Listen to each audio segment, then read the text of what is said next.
Milioneri fliste me Zotin në heshtje të plodh. Bartur dhimbje që askush nuk i pa kurrë. Teresa e bia e shërbëtores i preku supin. Shoj gjithçka me një pyetje të thjeshtë. Vila madhështore ngrihej imponuese në krye të bulevardit Dëshmorët e Kombit në Tiranë, si një kështjellë guri dhe heshtjeje në mes të kaosit urban. Muret e saj të larta fshinin kopshte që dikur ishin të gjelbra, tani të mbuluara nga gjethe të thata dhe degë të përdredhura që nuk e njihnin më prekjen e duarve të kujdesshme. Dritaret e mëdha, të mbrojtura nga perde të rënda prej kadifeje vishnje, rallëherë linin dritën e ditës të depërtonte nëpër xhamat e tyre të trashë. Ishte sikur vetë ndërtesa të kishte mësuar të merrte frymë në heshtje, të ekzistonte pa bërë zhurmë, të zinte hapësirë pa i kërkuar leje botës. Brenda atyre mureve, Ilir Malaj ecte i vetëm. Hapat e tij kumbonin nëpër mermerin italian të korridorit kryesor, një tingull metalik dhe i ftohtë që përsëritej çdo natë në të njëjtën sekuencë, në të njëjtin ritëm, me të njëjtën kadencë të dikujt që ndjek një ritual që nuk mund të thyet. Iliri ishte 62 vjeç, me flokë të thinjur të krejur pas me gjel, shpatulla të gjera që mbanin kostume gjithmonë pa asnjë rrudh dhe një qëndrim që nuk lëkundej kurrë.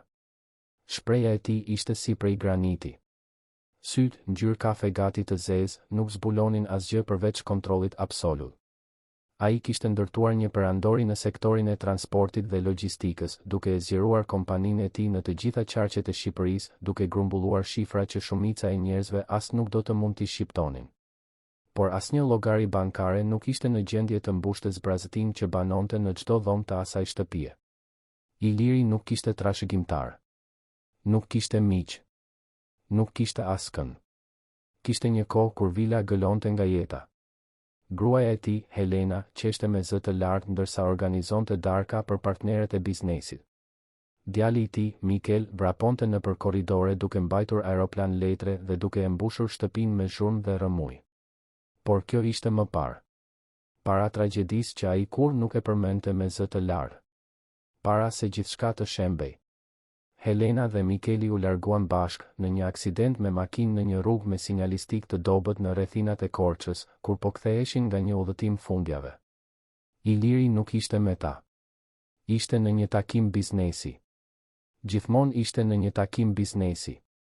Pas asaj dite, ai e mbylli dhomën e Mikelit. I ruajti fotografitë e Helenës në një sirtar. Largoi miq, u distancua nga të afërmit dhe e shndërroi dhimbjen në një mur të pakapërcyeshëm. Besimi, që më parë ishte diçka e qetë dhe e natyrshme, u bë speranca e tij e vetme. Por ishte një besim i vetmuar, i heshtur, pothuajse sekret. Çdo natë, në të njëjtën orë, Iliri ngjitej në katin e dytë, hynte në zyrën e vogël që e kishte shndërruar në hapësirë lutjeje dhe gjunjëzoi para një altari të thjeshtë, një kryq druri, një bibël e vjetër dhe një qiri i bardhë. Aty, ai fliste me Zotin. Kërkonte forcë. Kërkonte përgjigje. Dhe, ndonjëherë, thjesht qante. Askush nuk mund ta ndërpriste.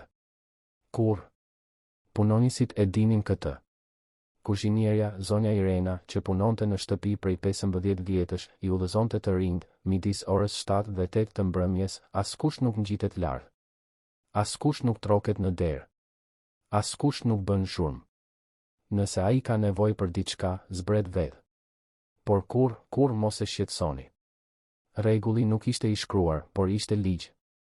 Dhe frika që gjeneronte ishte e mjaftueshme për t'i mbajtur të gjithë punonisit larg katit të dytë në atë orar të shenjtë. Iliri nuk ishte i dhunshëm. Kurrë nuk e ngrinte zërin në mënyrë të pakontrolluar. Por prania e tij mbarte një peshë që mbyte çdo përpjekje për t'iu afruar. Ai ishte i sjellshëm, korrekt, por i largët. I trajtonte të gjithë me një respekt të ftohtë, paguante rroga të drejta, kurrë nuk vonohej, kurrë nuk mashtronte. Por gjithashtu kurrë nuk buzëqeshte. Kurrë nuk pyeste si.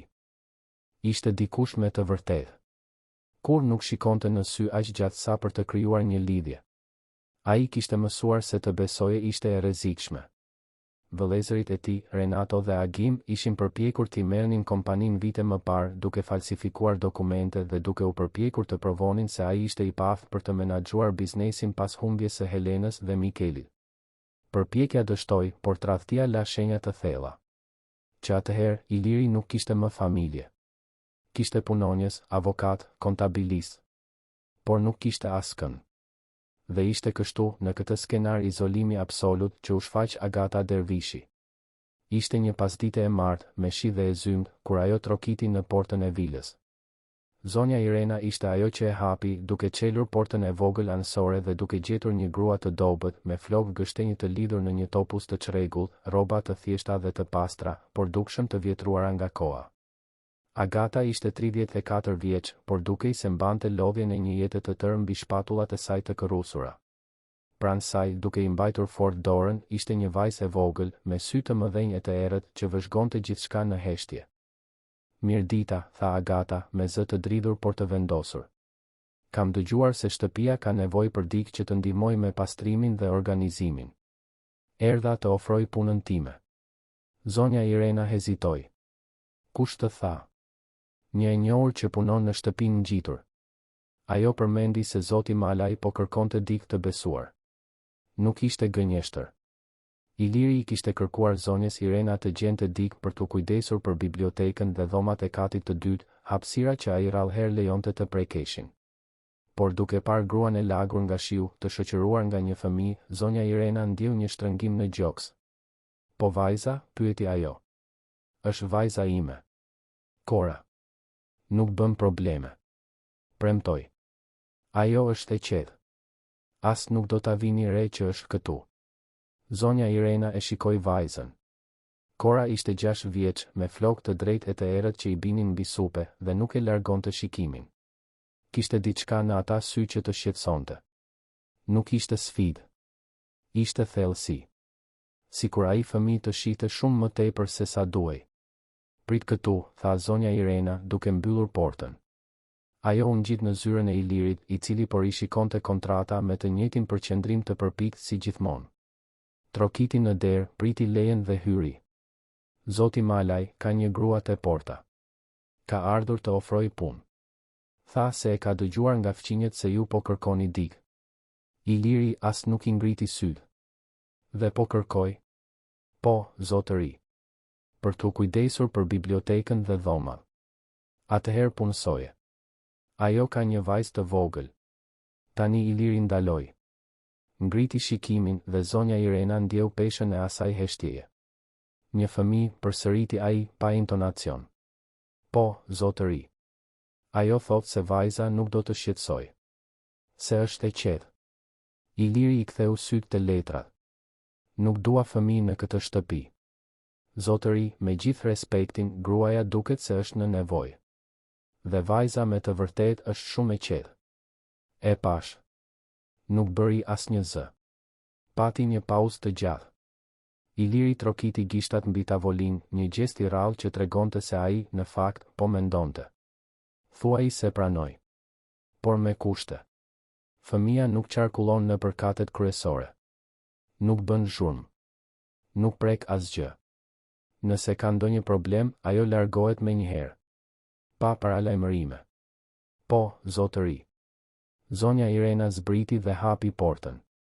Agata hyri me Korën, duke i mbajtur fort dorën vajzës, sikur të kishte frikë se do t'i zhdukej. U çuan në pjesën e pasme të vilës, ku ndodheshin dhomat e shërbëtorëve. Dhoma që ju caktua ishte e vogël, me një krevat tek, një dollap të vjetër dhe një dritare që shikonte nga kopshti i braktisur. Nuk kishte luks, por kishte një çati. Dhe për Agatën, kjo ishte gjithçka. Faleminderit, përshpëriti ajo, me syt e përlotur. Zonja Irena tundi kokën dhe doli, duke i lënë nën e bi vetëm. Agata u ul në krevat dhe e tërhoqi Korën pranë vetes. Do të jemi mirë këtu, dashuria ime. Të premtoj. Kora nuk u përgjigj. Ajo kur nuk përgjigjej. Që kur baba i saj ishte larguar, muaj më parë, viktime e një sëmundjeje që mjekët nuk arritën ta ndalnin, vajza kishte pushuar së foluri. Agata e çoi te pediatër, psikolog, logoped. Të gjithë thanë të njëjtën gjë, nuk kishte asgjë fizikisht në rregull me Korën. Ajo thjesht kishte zgjedhur heshtjen. Por Agata e dinte se vajza e saj kuptonte gjithçka. Kora dëgjonte, vëzhgonte, ndjente. Ajo thjesht nuk shihte arsye për të folur. Dhe ndoshta, mendoi Agata ndërsa i përkëdhelte flokët vajzës, ndoshta ajo thjesht po përpiqej të mbijetonte në mënyrën e vetme që dinte. Atë natë, Iliri ndoqi rutinën e tij. Darkoi vetëm në tryezën e madhe prej druri mahagonit të dhomës së ngrënies, ju përgjigj disa emaileve, u ngjit në katin e dytë dhe hyri në zyrë. Ndezi qiririn, hapi Biblën dhe u gjunjëzua. Lutjet e tij ishin gjithmonë të njëjtat. Kërkesa për forcë. Kërkesa për qartësi. Dhe, thellë, një kërkesë e heshtur që Zoti i shpjegonte pse ai ishte ende aty, i vetëm, duke marrë frymë, kur gjithçka që donte ishte larguar. Ndërkohë, në dhomën e vogël në pjesën e pasme, Kora nuk mund të flinte. Ajo shikonte tavanin e plasaritur, duke dëgjuar zhurmën e shiut që binte mbi çati. Nëna e saj flinte pranë, e raskapitur. Kora u ngrit ngadalë, zbathur, dhe doli nga dhoma. Eci nëpër korridorin e ngushtë, u ngjit në një shkallë anësore që përdornin punonisit dhe, pa e ditur saktësisht pse, u drejtua nga kati i dytë. Shtëpia ishte e errët. Vetëm një dritë e zbetë vinte nga poshtë një dere gjysmë të hapur. Kora u afrua. Dëgjoi një zë. Të ulët. Të ngadalt. Ishte zëri i një burri. Ajo nuk i kuptonte të gjitha fjalët, por kuptonte tonin. Ishte zëri i dikujt që ishte i thyer. Ajo qëndroi aty, pa lëvizur, vetëm duke dëgjuar. Nuk hyri. Nuk trokiti. Thjesht qëndroi. Dhe kur Iliri mbaroi lutjen e tij dhe e fiku qiririn, Kora ishte kthyer tashmë në dhomë, duke u shtrirë pranë nënës së saj sikur të mos kishte dalë kurrë. Por diçka kishte ndryshuar. Ajo nuk e dinte se çfarë. Thjesht e ndjente. Ditët në vijim ishin të përshtatjes. Agata punonte me zell, duke pastruar çdo dhomë me një kujdes obsesiv, duke organizuar libra, duke hequr pluhurin nga mobiljet që ndoshta nuk ishin prekur prej vitesh. Ajo e shmangte Ilirin sa më shumë që ishte e mundur, por në ato pak herë që kryqëzoheshin në korridor, ai e përshëndeste me një tundje të shkurtër koke dhe vazhdonte rrugën. Nuk kishte armiqësi, por nuk kishte as ngrohtësi. Kora, nga ana tjetër, eksploronte. Ajo vizatonte në fletore të vjetra që Agata kishte gjetur në një dollap. Vizatonte diej, zogj, lule, zemra. Ndonjëherë vizatonte një shtëpi. Dhe brenda shtëpisë gjithmonë kishte njerëz të kapur për dorë. Agata i ruante vizatimet me dashuri, por nuk komentonte. E dinte se ajo ishte mënyra e Korës për të folur. Një pasdite, ndërsa Agata pastronte bibliotekën, Kora u ul në dysheme me lapsat e saj me ngjyra. Ajo filloi të vizatonte në mur zemra të vogla. Diej që buzëqeshnin. Agata gati bërtiti kur e pa, por u përmbaj. Kora, nuk mund të vizatosh në mur, dashuria ime. Zotëria do të zemërohet. Por Kora nuk ndaloi. Vazhdoi, sikur po përmbushte një mision. Dhe kur mbaroi, e shikoi nënën e saj me ata sy të thellë, dhe Agata e kuptoi. Ajo po përpiqej ta shëronte atë vend. Iliri nuk i pa vizatimet me njëherë. Por filloi të vinte re ndryshime. Të vogla, pothuajse të padukshme. Një vazo që më parë ishte bosh tani kishte lule të egra. Kuzhina mbante erkeku me miell misri. Orët e vjetra, të ndalura prej vitesh, papritmas tregonin orën e saktë. Ai nuk pyeti kush i kishte bërë këto. Thjesht vëzhgoi. Dhe vëzhgoi edhe vajzën. Kora shfaqej ndonjëherë, gjithmonë e heshtur, gjithmonë e largët, por gjithmonë e pranishme. Ajo nuk e shikonte drejt për drejt, por Iliri e dinte se ajo ishte aty. E ndjente. Dhe kjo e shqetësonte. Jo sepse ishte e papërshtatshme, por sepse ajo dukej se shite përmes tij. Një natë të premte, Iliri u kthye në shtëpi më i irrituar se zakonisht. Kishte marrë një telefonat nga Renato, vëllai i tij, duke i kërkuar para borxh me justifikimin e një urgjence mjekësore. Iliri e dinte se ishte gënjeshtër. Gjithmonë ishte. Ai e mbylli telefonin pa u përgjigjur dhe u ngjit në zyrë më herët se zakonisht. E përplasi derën me forcë, një zhurmë që kumbonte në të gjithë vilën. Agata e dëgjoi dhe u struk. Zonja Irena murmuriti një lutje me zë të ulët. Dhe Kora, që ishte shtrirë pranë nënës së saj, u ngrit. Kora, jo, përshpëriti Agata, duke i kapur krahun vajzës. Por Kora u shkëput me delikatesë dhe doli nga dhoma. Ajo u ngjit shkallëve. Eci nëpër korridorin e errët. Dhe ndaloi para derës së zyrës. Nga ana tjetër, ajo dëgjonte frymëmarrjen e rëndë të Ilirit. Dëgjonte kërcitjen e karriges. Dëgjonte heshtjen e ngarkuar me dhimbje. Dhe atëherë, Kora u gjunjëzua. Mbështeti ballin në derë. Mbylli sytë. Dhe, për herë të parë pas shumë muajsh, zëri i saj u shfaq. I ullët. I ëmbël. I vendosur. Zotëri, erdha të lutem me ju. Brenda zyrës, Iliri ngriu. Duart e tij dridheshin mbi Biblën e hapur. Zemra i rrite në mënyrë të çrregull. Ai u kthye ngadalë drejt derës, sikur të kishte dëgjuar një fantazmë. Kush është aty? Pyeti ai, me zë të ngjirur. Unë jam. Kora. Iliri i mbylli sytë fort. Mori frym thellë. Dhe atëherë, kundër çdo logjike, kundër të gjitha rregullave të tij, ai u ngrit dhe hapi derën. Vajza ishte e gjunjëzuar në dy sheme, duart e bashkuara, sytë e ngritur drejt tij. Nuk kishte frikë në atë vështrim. Vetëm dhëmbshuri.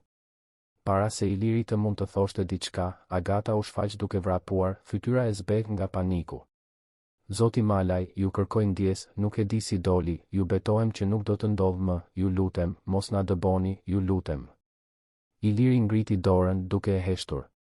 E shikoi Korën.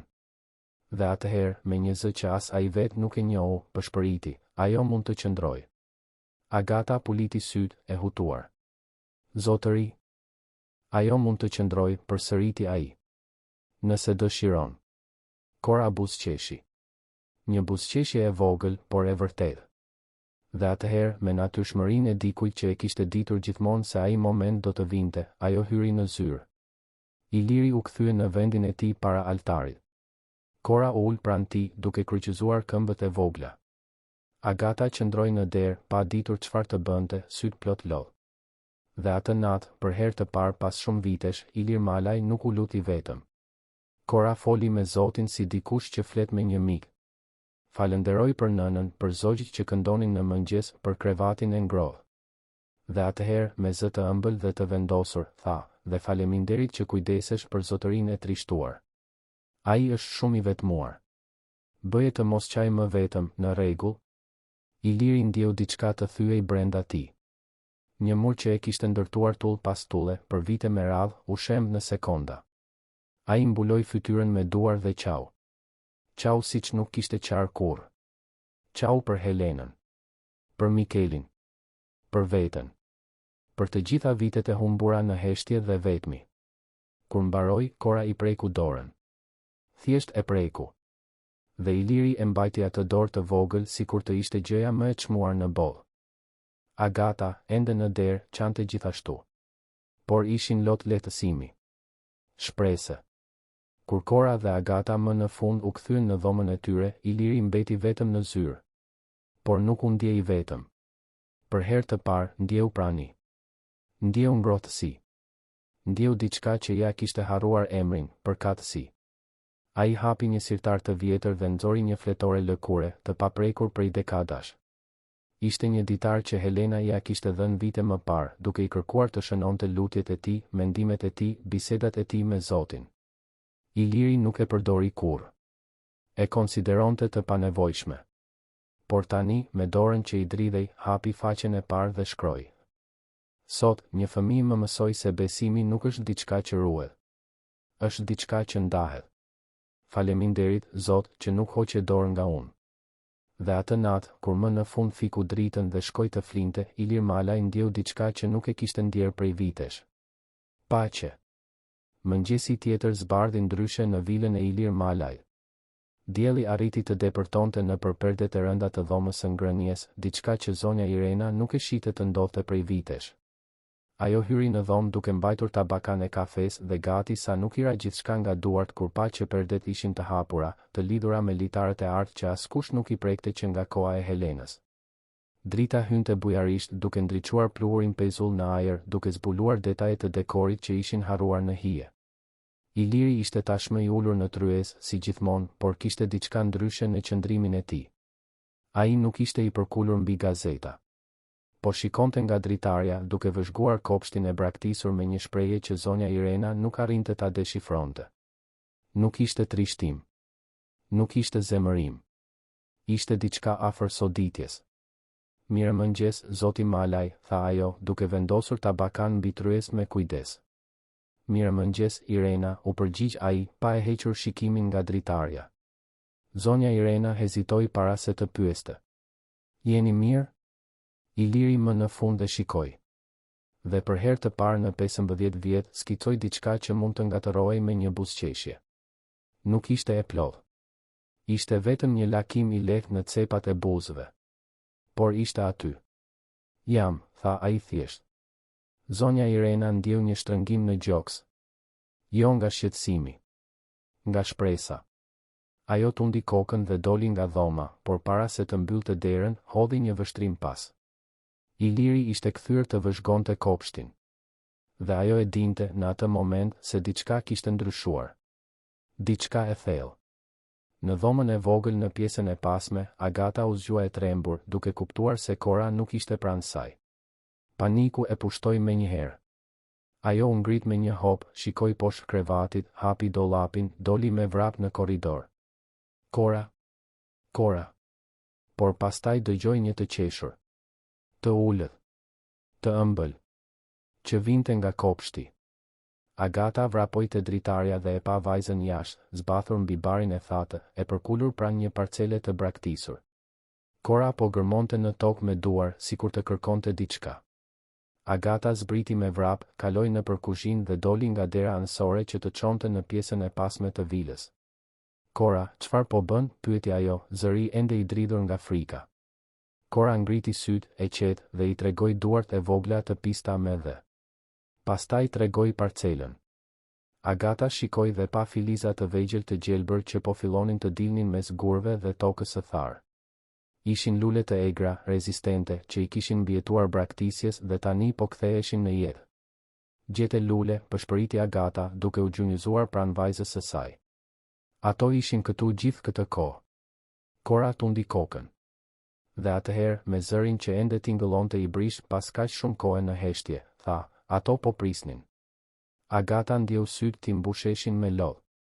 Çfarë po prisnin, dashuria ime? Që dikush t'i shite. Agata e përqafoi fort vajzën, duke fshehur fytyrën në flokët e saj. Ti je kaq e veçantë, Cora. Kaq e veçantë. Ato qëndruan aty për disa minuta, në nebi, të përkulura në kopshtin e harruar, duke vëzhguar filizat që këmbëngulnin të rriteshin. Dhe nuk e vun re se, nga dritarja e katit të dytë, edhe Iliri po vëzhgonte. Ai ishte zgjuar më herët se zakonisht, ende duke përpunuar ngjarjet e natës së kaluar. Kur shikoi nga dritarja dhe pas skenën në kopsht, diçka brenda tij lëvizi. Ishte një imazh i thjeshtë. Një nën dhe një bi. Por kishte kaq shumë dashuri në atë përqafim, kaq shumë jetë në atë moment, saqë Iliri ndjeu një therrje dhimbjeje të përzier me diçka që nuk e kishte ndjer prej shumë kohësh, zili. Jo zili të hidhur. Zili nostalgjike. Malli për ta pasur atë. Për të qenë ai. Ai u largua nga dritarja dhe zbriti për kafe. Zonja Irena tashmë kishte përgatitur gjithçka, bukë franceze të ngrohtë, gjalp, reçel lule shtrydhe, kafe të sapo bër, lëng portokalli. Iliri hëngri në heshtje, por këtë herë nuk shfletoi gazetat. Thjesht mendoi. Mendoi për Corën. Mendoi për guximin e atij fëmije 6 vjeçar që kishte përshkuar errësirën e vilës për t'i ofruar shoqëri një të huaj që kur nuk e kishte kërkuar. Mendoi për pastërtinë e atij gjesti. Dhe mendoi se si ai, një burr i rritur, ndërtues perandorish, kontrollues pasurish, kishte harruar diçka kaq themelore, askush nuk është bërë për të jetuar vetëm. Kur mbaroi kafen, Iliri bëri diçka të pazakontë.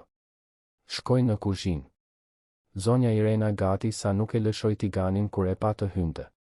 Zoti Malaj. Keni nevojë për diçka? Unë ju asjell. Nuk ka nevojë, Irena. Thjesht erdha të njoftoj se sot do të dalë më vonë. Dhe dua që të përgatisësh një dhomë në katin e dytë. Zonja Irena puliti sytë, e hutuar. Një dhomë, zotëri? Po. Dhoma pranë bibliotekës. Dua ta pastrosh, ta rregullosh, të vësh çarçaf të pastër, peshqir. Përgatite sikur do të presësh dikë të rëndësishëm. Po prisni vizita? Iliri hezitoi. Le të themi se po. Dhe Irena dua që ti kërkosh Agatës të sjell vajzën e saj në bibliotekë pas dreke. Duhet të flas me to. Zonja Irena hapi gojen, por nuk arriti të formulonte asnjë fjalë. Thjesht tundi kokën. Iliri doli nga kuzhina, mori çelsat e makinës dhe u largua, duke e lënë punonjësen plotësisht të habitur. Agata e mori lajmin me zemrën që i rrite fort. Çfarë donte Iliri? Mos ishte penduar që e kishte lejuar Korën të lutej me të? Mos do t'i dëbonin?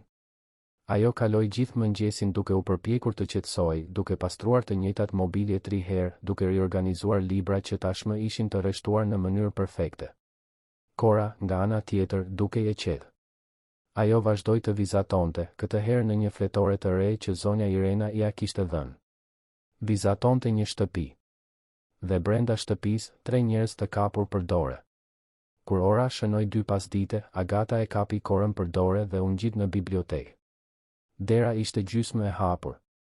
Ajo trokiti lehtë. Zoti Malaj. Hyni, erdhi zëri i tij nga brenda. Agata shtyu derën dhe gjeti Ilirin të ulur në një koltuk lëkure, pranë dritares. Ai nuk kishte veshur kostum. Kishte veshur një këmishë të bardhë të thjeshtë, me mëngë të përveshura deri në bërryla dhe pantallona të errëta. Dukej më i ri kështu. Më njerëzor. Uluni, tha ai, duke treguar divanin aty pranë. Agata u ul në cep të divanit e ngurtë, duke mbajtur fort dorën e Korës. Kora, megjithatë, ishte e relaksuar, duke vëzhguar Ilirin me ata sy të thellë dhe kurioz. Ju kërkova të vinit këtu sepse duhet të flasim për atë që ndodhi mbrëm, filloi Iliri, zëri i kontrolluar por i butë. Agata gëlltiti pështymën, duke u përgatitur për më të keqen. Zotëri, ju kërkoj ndjes përsëri. Duhej të isha kujdesur më mirë për Korën, nuk duhej ta kisha lënë të ngjitej, e kuptoj nëse doni që të largohemi, vetëm ju kërkoj pak kohë për të gjetur një vend tjetër. Agata, e ndërpreu Iliri. Nuk dua që të largoheni. Agata ndaloi me gojen hapur. Nuk doni? Jo. Në fakt, dua që të qëndroni. Dhe dua që të transferoheni në katin e 2. Heshtja që pasoi ishte aq e thellë sa që Agata ishte e sigurt se kishte dëgjuar gabim. Në katin e 2? Po. Kam përgatitur një dhomë pranë bibliotekës. Është më e madhe, ka një krevat doppio, një banjë private, një dritare me pamje nga kopshti. Do të jeni më rehat atje. Agata nuk arrinte ta përpunonte. Por zotëri nuk kuptoi pse. Iliri e shikoi Korën. Vajza i buzëqeshi. Dhe ai, për herë të dytë atë javë, i ktheu një buzëqeshje. Të vogël. Hezituese. Por reale. Sepse mbrëm, vajza jote më mësoi diçka që e kisha harruar. Ajo më kujtoi se besimi nuk është diçka që ruhet në fshehtësi. Është diçka që ndahet. Dhe unë kam kaluar vite të tëra i mbyllur në këtë shtëpi, duke u lutur vetëm, duke besuar se kjo më bënte të fortë. Por vetëm më bëri të zbrazët. Ai bëri një pauzë, duke marrë frymë thellë. Nuk di shumë për fëmijët. Nuk di si të sillem, çfarë të them. Por e di se Kora ka diçka të veçantë. Dhe e di se ju meritoni më shumë se një dhomë të vogël në pjesën e pasme. Agata ndjeu lotët të rridhnin lirshëm. Zoti Malaj, nuk di çfarë të them. Nuk ka nevojë të thuash asgjë. Thjesht prano. Agata shikoi Korën, e cila tashmë ishte në këmbë, duke eksploruar bibliotekën sikur t'i kishte përkitur gjithmonë atij vendi. Ajo prekte librat me delikatesë, kalonte gishtat në përkurrizet e vjetra, u buzëqeshte kopertinave të ilustruara. Pranoi, pëshpëriti Agata. Dhe faleminderit. Shumë faleminderit. Iliri tundi kokën, i sikletosur nga emocioni. Zonja Irena do t'ju ndihmoj të transferoheni. Dhe Agata, duke filluar nga tani, nuk ke më nevojë të fshihesh. Ti dhe Kora mund të qarkulloni lirshëm nëpër shtëpi. Në të gjitha zonat. Përfshirë këtu. Agata nuk mund të ndalonte së qari. Ajo u ngrit, hezitoi dhe pastaj, pa menduar shumë, i zgjati dorën Ilirit. Ai shikoi dorën e saj, i habitur, por e shtrëngoi. Ishte një gjest i thjeshtë. Por do të thoshte gjithçka. Atë pasdite, Agata dhe Kora u transferuan në katin e 2. Dhoma ishte më e madhe se çdo vend ku Agata kishte jetuar ndonjëherë. Kishte një krevat të madh, të mbuluar me çarçaf të bardhë e të butë, një dollap prej druri masiv, një tavolinë shkrimi pranë dritares dhe një banjë të plot me vask. Cora vrapoi nëpër dhomë, duke qeshur, duke prekur gjithçka me duar, e mahnitur. Mami, shiko. Ka një vask, bërtiti ajo, dhe Agata qeshi. Ishte kaq e rrallë të dëgjoje zërin e Corës saqë çdo fjalë dukej si një dhuratë. Ka, dashuria ime. Mund të bësh banjë në vask tani. Cora u shfaq në derën e banjës, syt I shkëlqenin. Do të jetojmë këtu me të vërtet? Do të jetojmë. Nëse ti dëshiron. Dua. Po zotëria I trishtuar, edhe ai do të jetoj këtu. Agata buzëqeshi. Ai tashmë jeton këtu, Cora. Kjo është shtëpia e tij. Atëherë ne do të jemi si familje? Agata ndjeu zemrën t'i shtrëngoi. Nuk e di, dashuria ime. Por do të jemi miq. Këtë e di. Cora dukej e kënaqur me përgjigjen. Ajo u kthye të eksploronte dhomën, duke hapur sirtar, duke shikuar nga dritarja, duke zbuluar çdo cep. Agata u ul në krevat dhe shikoi përreth, ende duke u përpjekur të besonte se kjo ishte reale. Ajo kishte ardhur në atë vil duke pritur vetëm një çati dhe një rrogë. Por po merrte shumë më tepër. Po merrte dinjitet. Respekt. Dhe, ndoshta, një shans të dytë. Në ditët që pasuan, dinamika e shtëpisë ndryshoi plotësisht. Cora filloi të qarkullonte lirshëm nëpër korridore, gjithmonë e heshtur, gjithmonë vëzhguese. Ajo zbuloi dhomën e muzikës, ku kishte një piano të madhe të mbuluar me një pëlhur të bardhë. Zbuloi dhomën e ndenjes, me koltuqe të mëdha dhe një oxhak që nuk ishte ndezur prej vitesh. Zbuloi verandën e pasme, me pamje nga një liçen artificial që ishte plot me gjethe të thata. Dhe në çdo vend që kalonte, linte shenjën e saj. Një vizatim në mur, një lule në një vazo. Një buzëqeshje për çdo që I dilte përpara. Iliri filloi ta vinte re. Dhe filloi të priste. Të priste momentet kur Cora e vogël shfaqej. Të priste tingullin e hapave të vegjël zbathur nëpër korridor. Të priste vizatimet që shfaqeshin misteriozisht në vende të papritura. Ai nuk komentonte. Por I ruante. Ruante çdo detaj. Çdo kujtim. Dhe, çdo natë, shënonte në ditarin e lutjeve. Sot Cora vizatoi një diell në pasqyrën e korridorit. Përdora një shami për të mos e fshirë. Nuk e di pse I ruaj këto gjëra.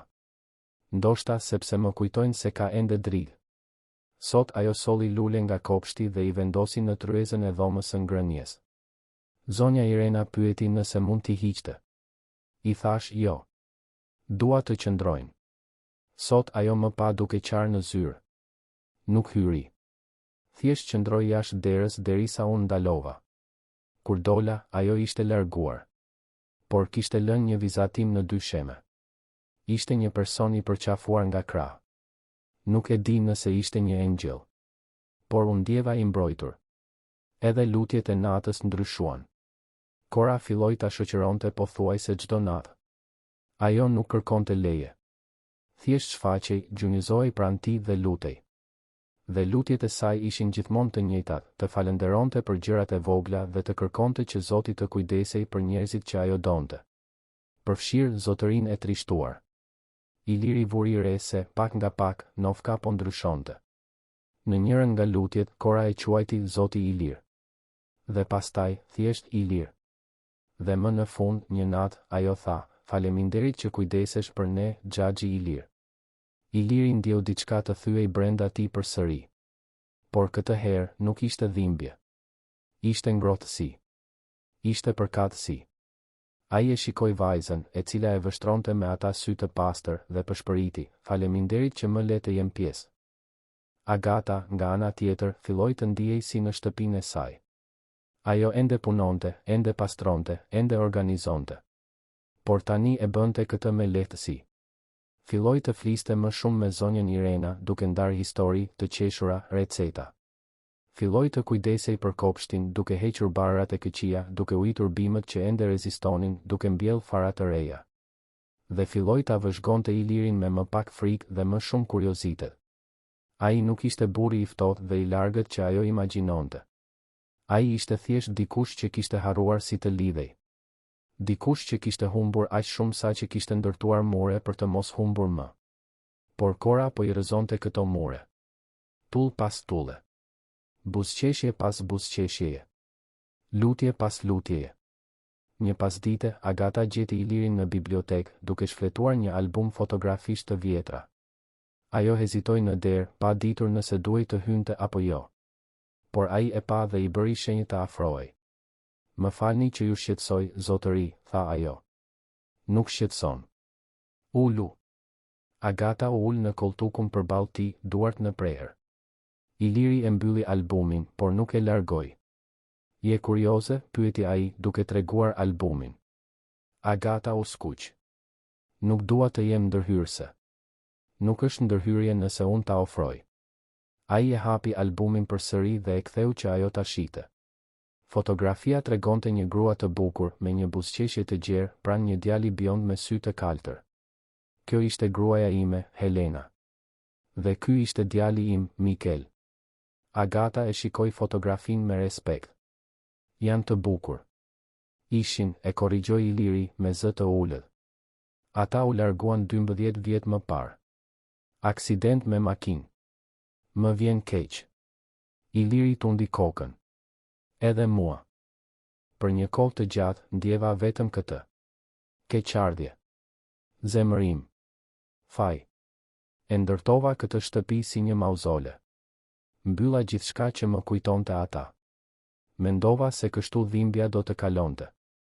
Por vetëm u përkeqësua. Agata nuk dinte çfarë të thoshte. Thjesht dëgjoi. Dhe pastaj u shfaq Kora, vazhdoi Iliri, një buzëqeshje e lehtë në buzë. Dhe ajo nuk respektoi asnjë nga rregullat e mia, nuk respektoi heshtjen. Nuk respektoi distancën. Ajo thjesht hyri. Dhe më detyroi të ndjeja përsëri. Ajo e ka këtë dhunti, tha Agata butësisht. Që kur ishte shumë e vogël. Ajo sheh atë që të tjerët nuk e shohin. Duhet të jesh shumë krenare për të. Jam. Çdo ditë. Iliri e shikoi Agatën me vëmendje. Po baba I saj. Të pengon të flasësh për këtë? Agata mori frym thellë. Ai u largua disa muaj më parë. Ishte një njeri I mirë. Punëtor. I sjellshëm. Por jeta nuk ishte bujare me të. U sëmur. Dhe nuk rezistoi. Ajo fshiu një lot të fshehtë. Kora pushoi së foluri pas kësaj. Mjekët thanë se është psikologjike. Se ka nevojë për kohë. Por ajo filloi të flasë përsëri. Po. Këtu. Me ju. Iliri qëndroi në heshtje duke përpunuar. E di, Agata, unë nuk kam më familje. Prindërit e mi u larguan shumë kohë më parë. Vëllezërit e mi më tradhtuan dhe kur më nuk I pash. Kalova vite duke besuar se ishte më mirë kështu. Se nuk kisha nevojë për askën. Por isha gabim. Ai e shikoi me sinqeritet. Faleminderit që trokite në derën time atë ditë. Agata buzëqeshi, syt e përlotur. Faleminderit që e hapët. Ata qëndruan aty në një heshtje komode derisa Kora u shfaq në derë duke mbajtur një libër të madh. Xhaxhi Ilir, mund të ma lexosh këtë histori? Iliri e shikoi librin. Ishte një ekzemplar I vjetër për allash me ilustrime me ngjyra. Ai nuk lexonte gjëra të tilla prej dekadash. Por kur shikoi Korën, pa pritshmërinë në sytë e saj dhe nuk mundi ta refuzonte. Sigurisht. Eja këtu. Kora vrapoi dhe u hodh në divan pranë tij, duke u strukur sikur të ishte gjëja më e natyrshme në botë. Iliri hapi librin dhe filloi të lexonte. Zëri I tij, normalisht I thellë dhe I kontrolluar, fitoi tone të ndryshme për çdo personazh. Kora qeshte. Agata vëzhgonte, zemra plot. Dhe atë pasdite, për herë të parë në 12 vjet, biblioteka e vilës së Ilir Malajt u mbush përsëri me tingullin e historive që tregoheshin dhe të qeshurave që ndaheshin. Jeta, më në fund, po kthehej. Javët në vijim sollën një transformim të dukshëm në vilë. Kopshti, dikur një varrez bimësh të thata dhe braktisjeje, tani shfaqte parcela të organizuara, lule me ngjyra dhe madje një kopsht të vogël perimesh që Agata e kishte filluar me ndihmën e Korës. Vajza këmbëngulte të mbilte luledielli, duke thënë se ato ishin si diej që rriteshin nga toka. Iliri vëzhgonte nga larg, nga dritaret e katit të dytë dhe ndjente diçka të çuditshme të rritej brenda tij. Diçka që nuk arrinte ta emërtonte, por që e ngrohte nga brenda. Edhe shtëpia ndryshoi. Orët e vjetra, që kishin ndalur në kohë bashkë me jetën e Ilirit, filluan të punonin përsëri. Zonja Irena punsoi një orëndreqës për t'i rregulluar dhe tani tiktaku i vazhdueshëm mbushte korridoret, duke shënuar kohën që më në fund po kalonte përsëri. Kuzhina kishte fituar jetën e saj, me Agatën që përgatiste receta që gjyshja e saj ja kishte mësuar, duke e mbushur vilën me aroma buke shtëpie, keku me karota dhe ashureje. Iliri, që gjithmonë kishte ngrënë vetëm, filloi të darkonte në shoqërinë e Agatës dhe Korës. Jo çdo natë, por disa. Dhe këto u bën netët e tij të preferuara. Kora vazhdonte të vizatonte. Veprat e saj tani zinin muret e dhomës, të korridorit dhe madje edhe të bibliotekës. Iliri nuk urdhëronte t'i fshinin. Përkundrazi, ai shikonte ato vizatime të thjeshta djegj, zemrash dhe familjesh të kapura për dore, dhe ndjente se ato shëronin diçka brenda tij që ishte thyer prej shumë kohësh. Edhe ditari i lutjeve u rri. Iliri filloi të shkruante çdo ditë, duke shënuar jo vetëm bisedat e tij me Zotin, por edhe momente të vogla të përditshmërisë. Sot Kora më mësoi si të mbjell fara. Tha se duhet të kesh besim se ato do të rriten, edhe kur nuk sheh asgjë ende. Sot Agata përgatiti një kek me miell misri. Mu kujtua kur e bënte nëna ime. Qava, por ishte një e qarë e mirë. Sot u lutëm bashkë për herë të parë në dhomën e ngrënjes. Jo në zyrë, jo fshehurazi. Aty, në tryez, para darke. Dhe u ndjeva në paqe. Por paqja, siç do ta zbulonte së shpejti Iliri, është gjithmonë e brishtë kur e kaluara vendos të kthehet. Ishte një mëngjes të enjte kur telefoni i vilës ra. Zonja Irena u përgjigj në kuzhinë dhe u zbeh kur dëgjoi zërin në anën tjetër të linjës. Mirëmëngjes. Këtu është Renato Malaj. Do të doja të flisja me vëllain tim. Renato. Emri që Iliri nuk e dëgjonte të shqiptojë me zë të lartë prej gati 10 vjetësh. Vëllai që ishte përpjekur t'i merrte kompaninë, që kishte falsifikuar dokumente, që kishte përhapur gënjeshtra për shëndetin e tij mendor pas humbjes së Helenës dhe Mikelit. Vëllai që Iliri e kishte prerë nga jeta e tij pa kthyer kokën pas. Një moment, zoti Renato, tha zonja Irena, me zë të dridhur. Ajo mbuloi telefonin me dorë dhe vrapoi në zyrën e Ilirit, ku ai por i shikonte bilancet financiare. Zoti Malaj, ka një telefonat. Është zoti Renato. Iliri ngriu. Gishtat e tij ndaluan mbi tastierën e kompjuterit. Ai u kthye ngadalë nga zonja Irena. Renato? Po, zotëri. Ai është në linjë. Iliri mori frym thellë. Për një moment mendoi të thoshte se nuk ishte. Por pastaj ju kujtua diçka që Kora kishte thënë gjatë një prej lutjeve të tyre. Zot, ndihmoj njerëzit që janë të këqij të bëhen të mirë përsëri. Ndoshta, mendoi Iliri, ndoshta vëllai i tij donte të pendohej. Ndoshta kishte një shans për pajtim. Kaloje lidhjen këtu, tha ai. Zonja Irena tundi kokën dhe u kthye me vrap në kuzhinë. Pak sekonda më vonë, telefoni i zyrës ra. Iliri u përgjigj. Alo. Ilir. Vëllai im. Sa kohë? Zëri i Renatos ishte tepër i gëzuar. Tepër i sforcuar. Renato. Çfarë do? Oh, Ilir, gjithmonë kaq i drejt për drejt. Nuk mund të telefonoj thjesht për të ditur si je? Mundesh. Por kur nuk e ke bërë më parë. Kështu që do të pyes përsëri. Çfarë do? Pati një pauzë. Kur Renato foli përsëri, toni ishte ndryshe. Më serioz. Në rregull. Do të jem i drejt për drejt edhe unë. Kam dëgjuar se ke ndryshuar. Je më i hapur. Më njerëzor, le të themi. Iliri rudhi vetullat. Kush të tha? Nuk ka rëndësi. Rëndësi ka që jam i lumtur për ty sinqerisht. Dhe mendova se ndoshta ishte një kohë e mirë për të biseduar. Për t'i zgjidhur gjërat mes nesh. Nuk ka asgjë për të zgjidhur, Renato. Ti e bëre zgjedhjen tënde 10 vjet më parë. E di. Dhe pendohem çdo ditë. Ilir, isha i dëshpëruar. Kompania po rritej shumë, mendova se nuk do të mund ta menaxhoje vetëm pas humbjes së Helenës dhe Mikelit. Mendova se po të mbroja. Po më mbroje.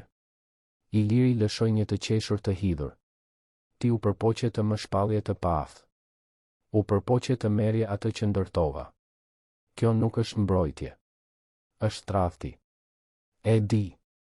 Dhe gabova. Thellësisht. Por janë 10 vjet, Ilir. 10 vjet. Unë kam ndryshuar. Dhe nga sa kam dëgjuar, edhe ti a nuk mund të përpiqemi të rifillojmë? Iliri fërkoi fytyrën me dorën e lirë. Donte të besonte. Donte të mendonte se njerëzit mund të ndryshonin, se familjet mund të rilidheshin.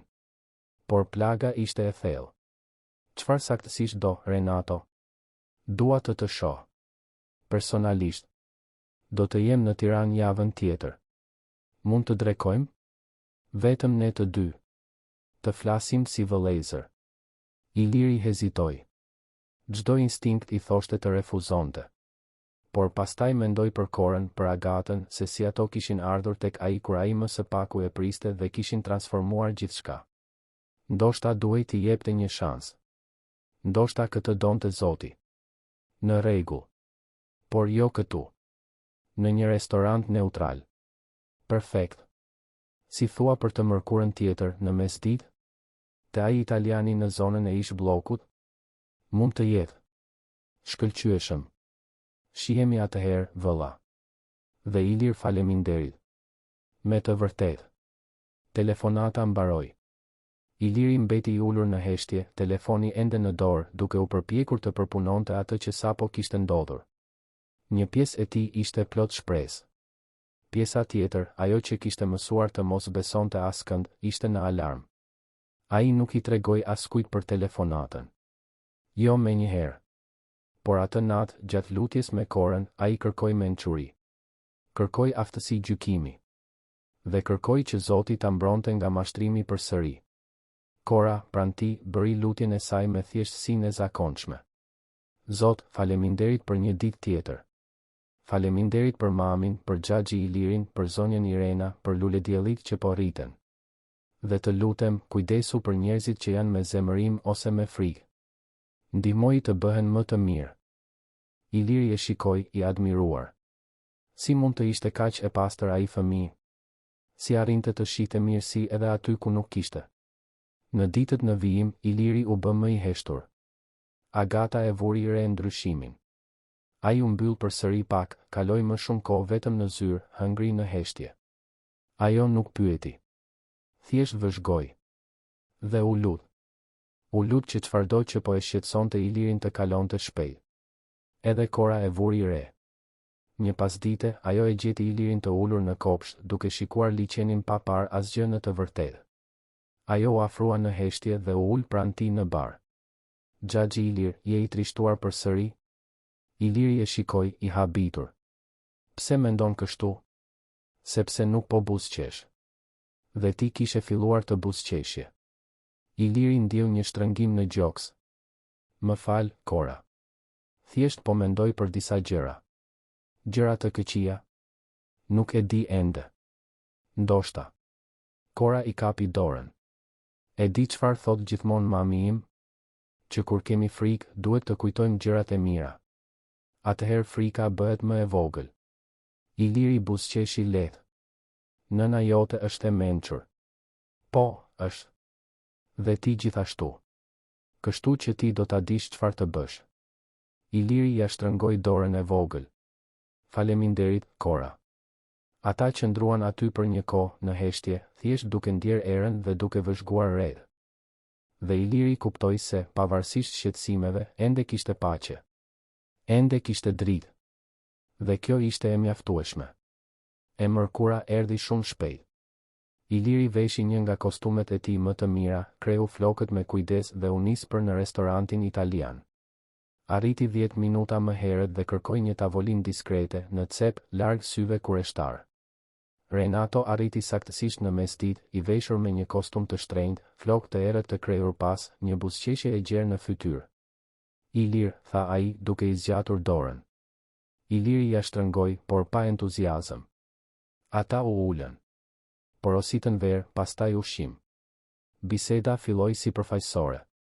Renato foli për punën, për gruan, për fëmijët që Iliri nuk i kishte takuar kurrë. Iliri përgjigjej me një fjalë, ende i kujdesshëm. Vetëm në mes të drekës Renato më në fund arriti në temë. Ilir, e di që nuk më beson. Dhe e kuptoj. Por dua që ta dish se kam ndryshuar me të vërtetë. Dhe një nga gjërat që kam mësuar është rëndësia e familjes. Prandaj dua të bëj një ftesë. Çfarë lloj ftese? Unë dhe Agimi po organizojmë një darkë. Një takim familjar. Edhe ai dëshiron të pajtohet me ty, duam që ti të vish.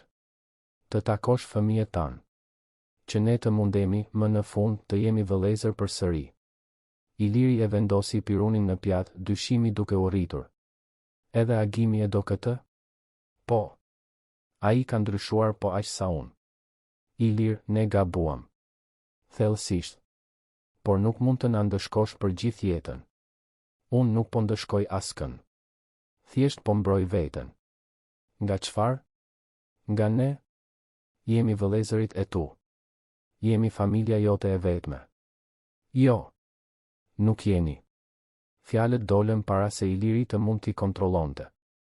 Renato puliti syt, i hutuar. Si kështu? Iliri mori frym thellë. Unë kam një familje tani. Jo gjaku. Por zgjedhjeje. Dhe ata më trajtojnë më mirë se sa keni trajtuar ju ndonjëherë. Fytyra e Renatos u skuq. Po flet për atë shërbëtoren dhe vajzën e saj. Iliri ndjeu zemërimin të ngrihej. Si e di ti për to? Unë kam kontaktet e mia dhe Ilir, për hir të Zotit, po të mashtrojnë. Ajo grua pa dyshim po përfiton nga ti. Ajo pa një burr të pasur, të vetmuar, të cenueshëm dhe hyri në jetën tënde me një fëmijë për të manipuluar ndjenjat e tua. Largohu nga këtu. Zëri i Ilirit ishte i ulët, por i rrezikshëm. Ilir, dëgjo. Thash, largohu nga këtu. Tani. Renato u ngrit, duart e ngritura në shenjë dorëzimi. Në rregull. Po iki. Por mendo për atë që thash. Ata njerëz nuk janë familja jote. Ne jemi. Ai doli, duke e lënë Ilirin vetëm në tavolinë. Iliri pagoi faturën dhe u kthye në shtëpi në heshtje, zemërimi duke vluar brenda tij. Si guxonte Renato të gjykonte Agatën dhe Korën. Si guxonte të vinte në dyshim të vetmen gjë të mirë që i kishte ndodhur në jetë prej vitesh.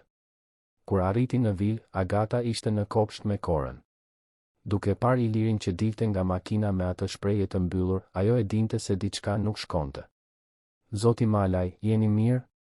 Iliri ndaloi, e shikoi atë dhe pastaj Korën, e cila po u iste lulediellit me një ujitse të vogël. Dhe diçka brenda tij u lëshua. Jo. Nuk jam. Por do të jem. Atë natë, Iliri i tregoi gjithçka Agatës. Për telefonatën e Renatos.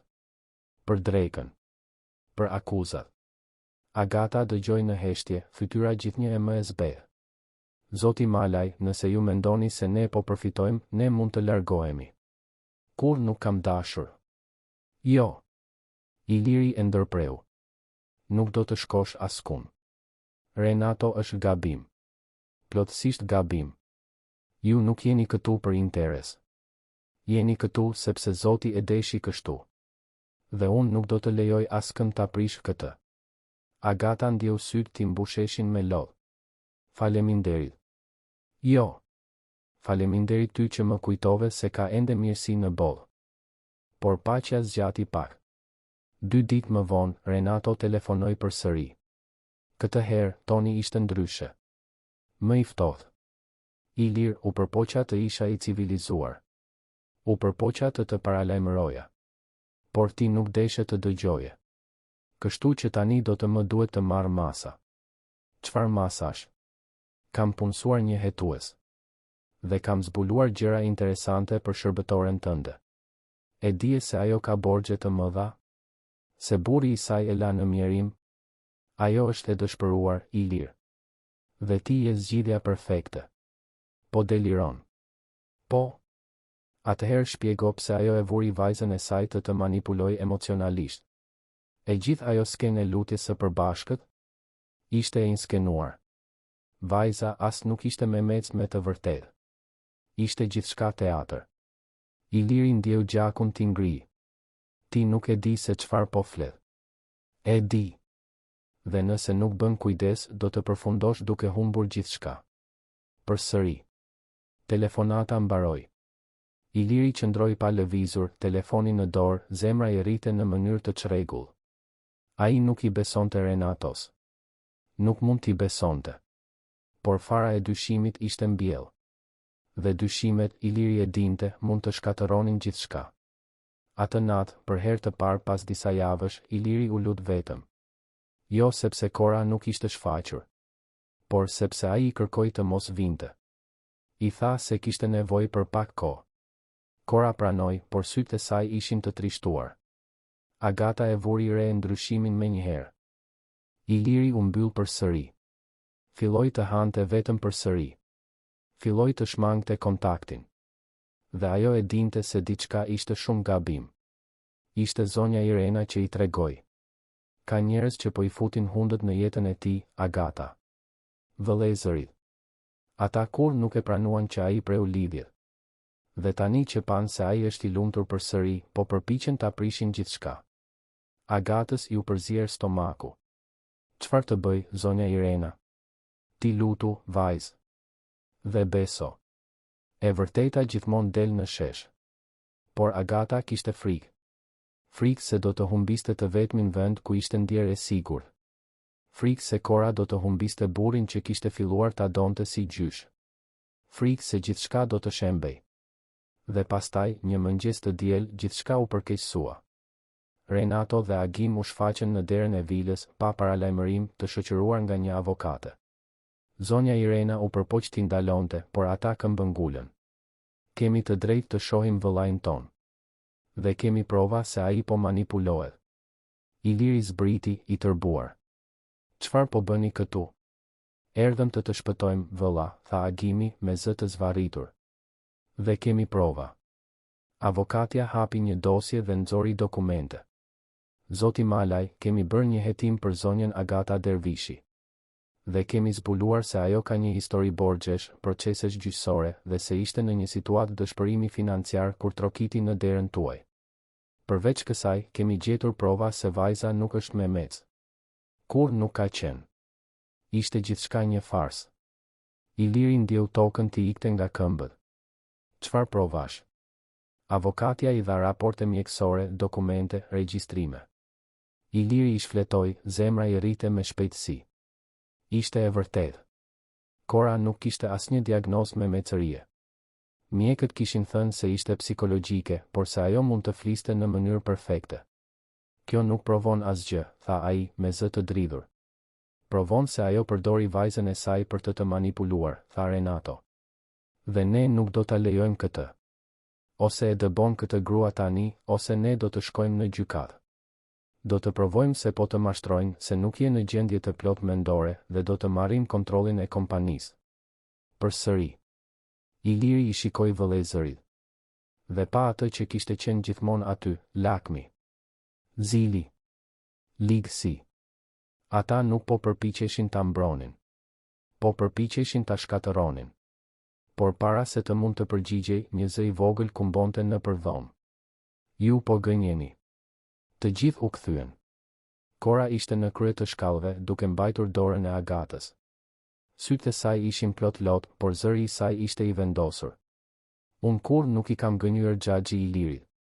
Kur? Dhe mami im gjithashtu. Ne erdhëm këtu sepse kishim nevojë. Por qëndruam sepse e duam njëri tjetrin. Dhe kjo nuk është gënjeshtër. Renato qeshi. E pat? Vajza flet në mënyrë perfekte. Gjithçka teatër. Por Iliri nuk po e dëgjonte Renaton. Po shikonte Korën. Dhe pa të vërtetën në ata sy. Pa dashuri. Pa pastërti. Pa gjithçka që kishte rëndësi. Ai u kthye nga vëllezërit dhe tha, me zërin më të vendosur që kishte përdorur ndonjëherë, dilni nga shtëpia ime. Tani. Ilir. Thash, dilni. Dhe mos u ktheni kur më. Ju nuk jeni familja ime. Kur nuk keni qenë.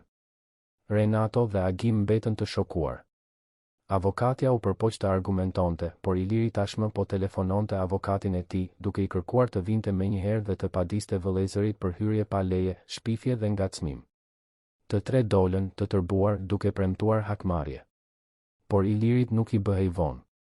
Ai shikoi Korën dhe Agatën, ende në krye të shkallëve, dhe hapi krahët. E janë këtu. Ato zbritën me vrap. Dhe aty, në dhomën kryesore të vilës, të tre u përqafuan.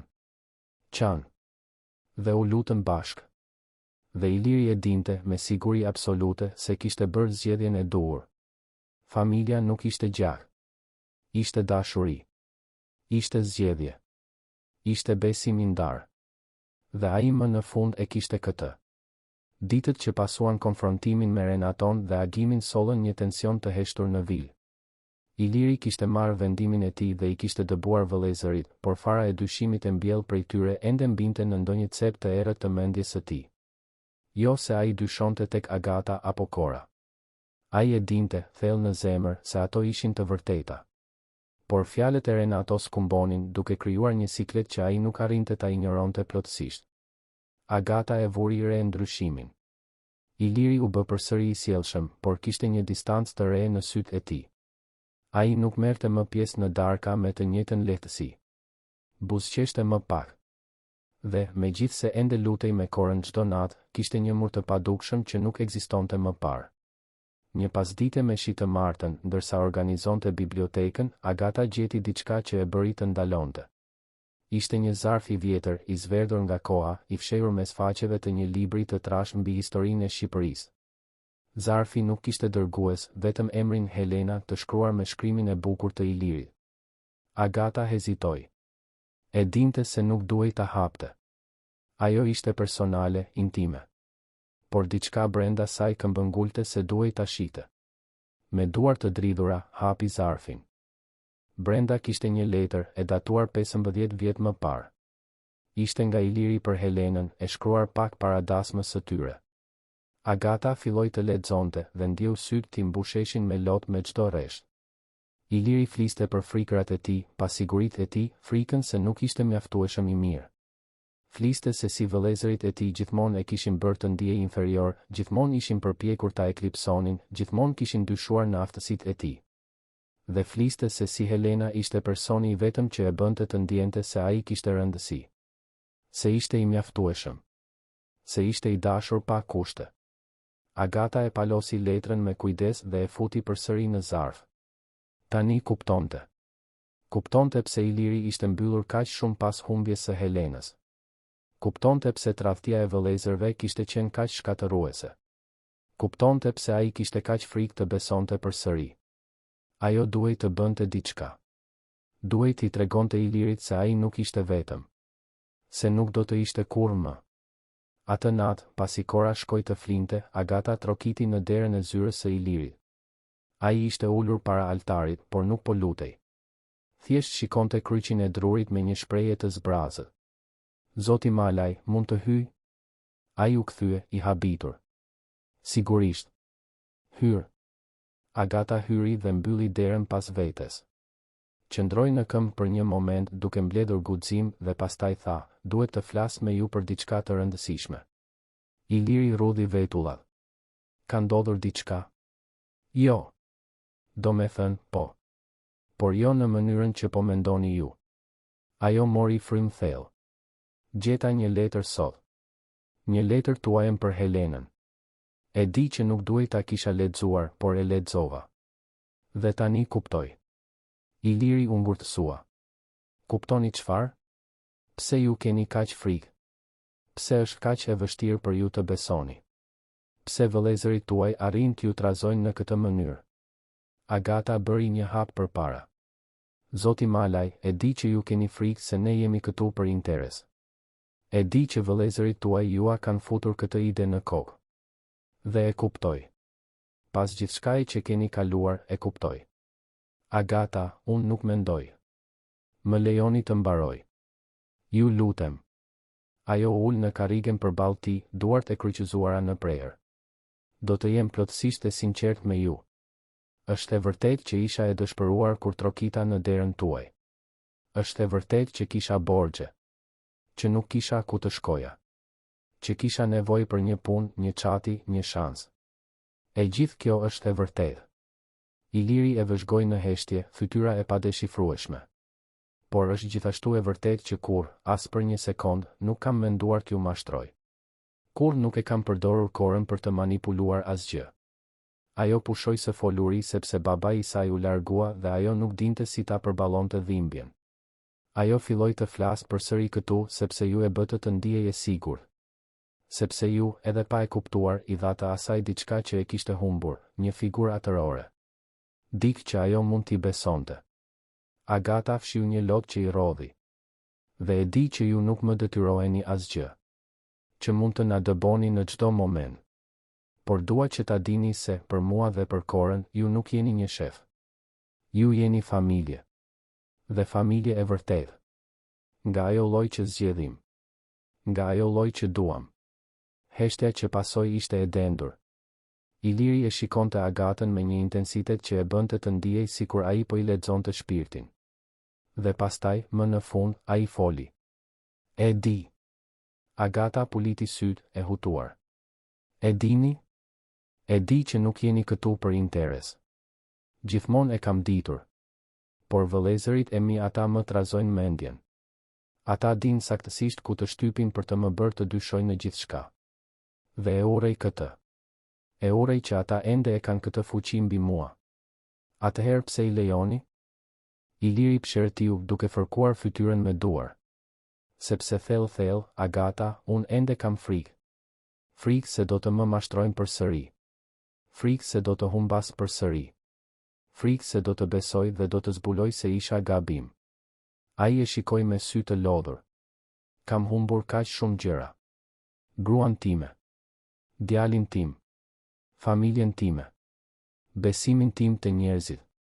Dhe kur ju dhe Kora u shfaqet, ndjeva diçka që nuk e kisha ndjer prej vitesh, shpresë. Por shpresa është e rrezikshme, Agata. Sepse kur shpreson, mund të zhgënjehesh. Agata u ngrit, eci drejt tij dhe u gjunjëzua pranë karriges. I kapi dorën mes duarve të saj. Zoti Malaj, nuk mund t'ju premtoj se jeta nuk do të sjellë më dhimbje. Askush nuk mund ta premtoj këtë. Por mund t'ju premtoj se, për sa kohë të jemi këtu, ne do të jemi në anën tuaj. Gjithmonë. Dhe kjo nuk është sepse ju keni para apo një vilë të madhe. Është sepse ju keni një zemër të mirë. Dhe ne ju duam. Me të vërtetë. Iliri ndjeu fytin t'i shtrëngoi. Ai shikoi dorën e Agatës që mbante të tijen, kaq e vogël, kaq e brish, por kaq e fortë. Dhe lejoi që lotët më në fund të binin. Edhe unë ju dua, përshpëriti ai. Dhe kjo më tmerron. Agata buzëqeshi përmes lotëve. Atëherë do të kemi frikë bashkë. Por nuk do të jemi vetëm. Ata qëndruan aty për minuta të gjata, thjesht duke mbajtur duart, duke ndarë heshtjen dhe dhimbjen dhe shpresën. Dhe kur më në fund u ngritën, diçka kishte ndryshuar. Muri i padukshëm kishte rënë. Dhe në vend të tij kishte vetëm dashuri. Në ditët në vijim, Iliri filloi të hetonte vëllezërit e tij. Ai punsoi një avokat të besuar, Dura Artan Hoxha, një njeri serioz dhe kompetent që kishte punuar me të prej vitesh. Dura Artani shpejt zbuloi gjëra interesante. Renato dhe Agim ishin në vështirësi financiare. Vështirësi serioze. Agimi kishte bërë investime të këqija dhe kishte humbur pothuajse gjithçka. Renato po paditej për mashtrim në një biznes imobiliar. Ata kishin nevojë për para. Dhe Iliri, me pasurinë e tij të paprekur dhe pa trashëgimtar, ishte objektivi perfekt. Ata po përpiqen t'ju shpallin të path përsëri, shpjegoi Dura Artani gjatë një takimi në zyrë. Ideja është të përdorin argumentin se ju po manipuloheni emocionalisht nga një shërbëtore dhe po merrni vendime iracionale. Nëse ja dalin, mund të marrin kontrollin e kompanisë dhe të pasurive. Iliri ndjeu zemërimin të vlonte. Nuk do t'ja dalin. Nuk do t'ja dalin. Por duhet të jemi të zgjuar. Ata do të përpiqen të gjejnë çdo gjë që mund të përdorin kundër jush. Çdo provë se ju po ndikoheni. Atëherë Ilirit i lindi një ide. Dura Artan, dua të bëj disa ndryshime në testamentin tim. Avokati ngriti vetullat. Çfarë lloj ndryshimesh? Dua t'ja lë gjithçka Agatës dhe Korës. Shtëpinë, kompaninë, gjithçka. Dhe dua të sigurohem që vëllezërit e mi të mos marrin asgjë. Dura Artani hezitoi. Zoti Malaj, e kuptoj frustrimin tuaj, por kjo mund të jetë pikërisht ajo që u duhet për të argumentuar se po manipuloheni. Atëherë çfarë të bëj? Ti lë të fitojnë? Jo. Por duhet të jemi më strategjik. Si thua të krijojmë një fondacion bamirësie? Të lëm pjesën më të madhe të pasurisë për kauza sociale, me Agatën si administratore? Kështu ju ndihmoni ata që kanë nevojë, garantoni të ardhmen e Agatës dhe Korës dhe hiqni argumentin e manipulimit. Iliri mendoi për një moment. Dhe pastaj buzëqeshi. Është perfekte. Ata kaluan javët e ardhshme duke punuar mbi dokumentet. Iliri krijoi fondacionin Helena dhe Mikel Malaj në ndër të gruas dhe djalit të tij. Fondacioni do të kishte si qëllim të ndihmonte familjet në situatë të vështirë, duke ofruar strehim, arsim dhe mbështetje emocionale. Agata do të ishte drejtoresha, me një rrogë të denjë dhe autonomi të plot në vendime. Dhe vila do të shndërrohej në selinë e fondacionit, një vend ku familjet e thyra mund të gjenin streh dhe një fillim të ri. Kur Iliri i tregoi Agatës për planin, ajo mbeti e shokuar. Zoti Malaj nuk mund ta pranoj këtë. Është tepër. Nuk është tepër. Është e drejtë. Ti dhe Kora më mësuat se besimi nuk është diçka që ruhet. Është diçka që ndahet. Dhe unë dua të ndaj gjithçka që kam me ata që me të vërtet kanë nevojë. Po vëllezërit tuaj? Ata nuk do ta pranojnë këtë. Nuk do ta pranojnë. Por nuk ka rëndësi. Ata nuk kanë të drejtë ligjore mbi asgjë. Dhe edhe nëse përpiqen ta kontestojnë, Dura Artani më ka garantuar se gjithçka është e blinduar juridikisht. Agata e përqafoi fort Ilirin. Faleminderit. Jo vetëm për këtë, por që besuat tek ne. Që na dhatë një shans. Faleminderit juve që më dhatë një arsye për të jetuar përsëri. Kora, që kishte dëgjuar gjithçka nga dera, hyri me vrap dhe ju bashkua përqafimin. Do të ndihmojmë kaq shumë njerëz, Xhaxhi Ilir. Do të jetë kaq bukur. Iliri qeshi dhe ishte një e qeshur e vërtet, e lehtë, plot jetë. Po, e vogël. Po. Por paqja zgjati pak. Renato dhe Agim, kur zbuluan për planet e Ilirit përmes një punonjësi tradhtar të kompanisë, ranë në panik. Ata e dinin se nëse testamenti ndryshohej dhe fondacioni krijohej, do të humbnin çdo shans për të trashëguar diçka. Dhe atëherë bën diçka të dëshpëruar. Punësuan dik për të mbjellë prova vjedhjeje në vil. Ideja ishte e thjeshtë, të vendosnin një objekt me vlerë në dhomën e Agatës ose Korës, të zbulonin vjedhjen, të thërrisnin policinë dhe ta përdornin këtë si provë se Iliri po mashtrohej nga një kriminale. Objekti i zgjedhur ishte një bibël e vjetër, e lidhur me lëkurë, me faqe të arta, që i përkiste koleksionit personal të Ilirit. Ishte një pjesë e rrallë, e vlerësuar në qindra mijëra euro. Plani ishte ta vendosnin në dhomën e Korës gjatë natës, kur të gjithë të ishin në gjumë, dhe pastaj ta zbulonin mëngjesin tjetër gjatë një vizite të papritur. Por ajo që Renato dhe Agim nuk e dinin ishte se zonja Irena, dyshuese për qëllimet e tyre që në fillim, kishte instaluar kamera sigurie diskrete në të gjithë vilën me kërkesë të Ilirit. Dhe gjithçka u regjistrua. Punonjësi tradhtar duke hyrë në dhomën e Korës. Duke vendosur Biblën brenda dollapit. Duke dalë pa bërë zhurmë. Mëngjesin tjetër, siç ishte planifikuar, Renato dhe Agim u shfaqën në vilë me një avokate tjetër, më agresive. Kërkuan të hynin duke pretenduar se kishin informacion se një send i vlefshëm nga koleksioni i Ilirit ishte vjedhur. Iliri, tashmë i përgatitur nga Dura Artani, i lejoi të hynin. Ku është objekti? Pyeti ai, duke shtirur shqetësim.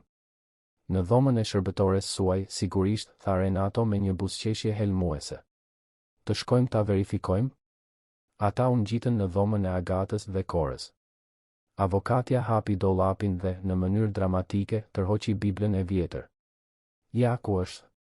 Prova e vjedhjes. Agata u zbe. Nuk e di si ka ardhur kjo këtu. Ju betohem. Sigurisht që nuk e di, u tall Agimi. Sepse e ke vjedhur.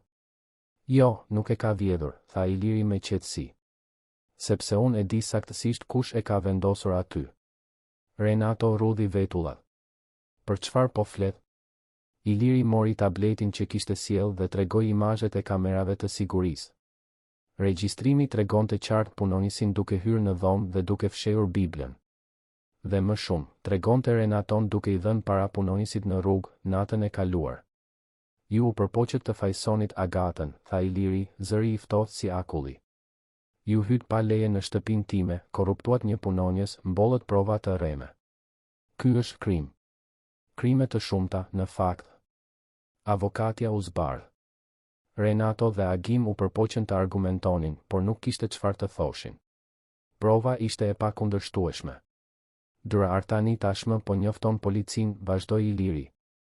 Ju do të përgjigjeni për hyrje pa leje, falsifikim, shpifje dhe tentativë mashtrimi.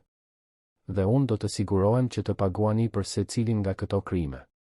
Ilir, ne jemi vëllezërit e tu, bërtiti Agimi, i dëshpëruar. Jo. Nuk jeni. Kur nuk keni qenë. Dhe tani, nuk jeni asgjë për mua. Policia arriti pak minuta më vonë. Renato, Agim dhe punonjësi u arrestuan në flagrancë. Avokatja arriti të largohej, por licenca e saj për të ushtruar profesionin do të hetohej për pjesëmarrje në skem mashtrimi. Kur të gjithë dolën, Iliri u kthye nga Agata, e cila po dridhej, e përqafuar me korën. Gjithçka është në rregull. Mbaroi. Ata u përpoqën të më shkatëronin, përshpëriti Agata, ende në shok. Dhe dështuan. Sepse e vërteta gjithmonë del në shesh, Agata. Gjithmonë. Por ndërsa ngushëllonte Agatën, Iliri mori Biblën që ishte përdorur si karem. Diçka i tërhoqi vëmendjen. E hapi dhe, në faqen e parë, pa një dedikim të shkruar me shkrimin e tij, dekada më parë, për jetimoren Shën Antoni, me besim dhe shpresë. Le të sjell ky libër dritë në zemrat që kanë më shumë nevojë. Ilir Malaj. Ai ngriu. Ajo Bibël nuk duhej të ishte aty. Ai e kishte dhuruar më shumë se 20 vjet më parë. Si u kthye në koleksionin e tij? Agata, nga ishte burri yt? Agata puliti syt, e hutuar nga ndryshimi i temës. Nga dursi, zotëri. Pse? A u rrit në ndonjë jetimore? Agata u zbe. Po. Në jetimoren Shën Antoni. Ai qëndroi atje nga 5 deri në 18 vjeç. Si e dini ju? Iliri i tregoi dedikimin. Agata e lexoi dhe këmbët i u pren. Kora i mbajti dorën nënës, pa e kuptuar plotësisht se çfarë po ndodhte. Kjo Bibël i ka përkitur burrit tënd, tha Iliri, me zë të dridhur. Unë e dhurova për jetimoren ku ai u rri. Vite më parë. Dhe në një farë mënyre, ajo u kthye. Sikur Zoti po tregonte se ju ishit gjithmonë të destinuara të ishit këtu. Agata mbuloi gojen me duar, lotët rridhnin lirshëm. Burri im gjithmonë thoshte se ajo Bibël ia ndryshoi jetën. Se duke e lexuar atë gjeti besimin. Se për shkak të saj u bë një njeri i mirë. Ai e ruajti gjithë jetën. Dhe kur u largua, unë e solla me vete. Ajo është në valixhen time. Gjithmonë ka qenë. Iliri ndjeu tokën të ikte nga këmbët. Atëherë kjo që është këtu është imja. Ajo që dhurova. Që në një farë mënyre u kthye. Ata shikuan njëri tjetrin dhe kuptuan. Nuk ishte rastësi. Kur nuk ishte. Zoti e kishte orkestruar gjithçka. Çdo detaj. Çdo takim. Çdo moment. Iliri kishte ndryshuar jetën e babait të Korës pa e ditur dekada më parë. Dhe tani, Kora po ndryshonte jetën e tij. Ishte një cikël. Një rreth perfekt dashurie, besimi dhe shpengimi. Atë natë, të tre u gjunjëzuan bashkë para altarit. Dhe për herë të parë u lutën jo vetëm si miq, por si familje. Familje e vërtetë. Familje e zgjedhur. Familje e bekuar. Dhe Iliri e dinte me siguri absolute se ishte pikërisht aty ku duhej të ishte. Në vendin që Zoti gjithmonë kishte dashur që ai të ishte. Në shtëpi. Muajt që pasuan zbulimin e Biblës sollën një paqe të thellë në vilën e Ilir Malaj. Ishte sikur çdo pjesë e një mozaiku kompleks më në fund të kishte gjetur vendin e saj, duke zbuluar një imazh që kishte qenë gjithmonë aty, duke pritur të shihej. Zbulimi se Iliri, pa e ditur, kishte prekur jetën e babait të Korës dekada më parë nuk ishte thjesht një rastësi e jashtëzakonshme. Ishte konfirmimi se ekziston një plan më i madh, një rrjet e padukshme lidhjesh që i bashkon njerëzit përmes kohës dhe hapësirës, e udhëhequr nga një forcë që shkon përtej kuptimit njerëzor. Iliri e vendosi dedikimin e Biblës në një kornizë dhe e vari në murin e zyrës, pranë altarit. Çdo natë, duke parë ato fjalë të shkruara me dorën e tij kaq shumë vite më parë, ai kujtohej se çdo akt mirësie, sado i vogël, mund të ndryshojë rrjedhën e një jete. Dhe ndonjëherë mund të shpëtojë edhe një shpirt.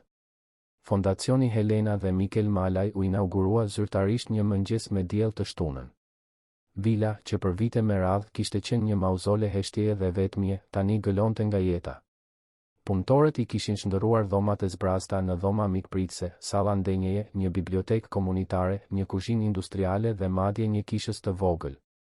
Kopshti, dikur i braktisur, tani shfaqte parcela të organizuara, një kënd lojrash për fëmijë dhe stola druri ku njerëzit mund të uleshin dhe të bisedonin. Agata mori rolin e drejtoreshës me një përzierje nervozizmi dhe vendosmërie. Ajo kur nuk kishte menaxhuar diçka kaq të madhe, por Iliri i besonte plotësisht. Dhe me mbështetjen e Artanit, zonjës Irena dhe një ekipi të vogël vullnetarësh, ajo filloi të kuptonte se ishte më e aftë se sa e imagjinonte. Kora, tani 7 vjeç, u bë nuskjo zyrtare e fondacionit. Ajo e priste çdo banor të ri me një buzëqeshje të gjerë dhe, pa përjashtim, me një vizatim të bërë posaçërisht për ta. Vizatimet e saj vazhdonin të ishin të thjeshta, diej, zemra, shtëpi, familje të kapura për dore. Por secili mbarte kaq shumë dashuri saqë njerëzit i ruanin si thesare. Familjet e para që erdhën u përzgjodhen me kujdes.